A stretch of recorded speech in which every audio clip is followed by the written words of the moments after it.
आज 2 जून 2024 ट्रेकिंग पलटण आज डिंबे धरणाच्या परिसरातील जलाशयातील जैन मंदिरात आलेलो आहोत. हे जैन मंदिर आपल्याला दिसत आहे. सुमारे 24-25 वर्षानंतर हे मंदिर आपल्याला दिसत आहेत. इथे बरेचसे पर्यटक भेट देत आहेत आणि यातही हे मंदिर जास्तीत जास्त विद्रूप करण्याचा प्रयत्न इथे काही लोकांनी केलेला दिसतोय. बघा, लगेच नावं लिहिलेली दिसत आहेत. अशा सगळ्या भिंतींवर ही नावं लिहिलेली दिसत आहेत. अगदी ताजी आहेत.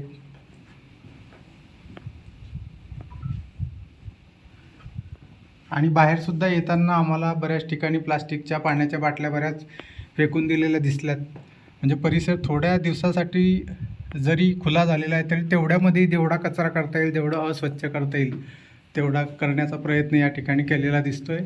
ट्रेकिंग पलटणतर्फे सर्वांना आवाहन आहे की कोणतेही ऐतिहासिक, सामाजिक, धार्मिक स्थळावर जाताना तिथली एक पावित्र्य राखा आणि तिची स्वच्छता राखा.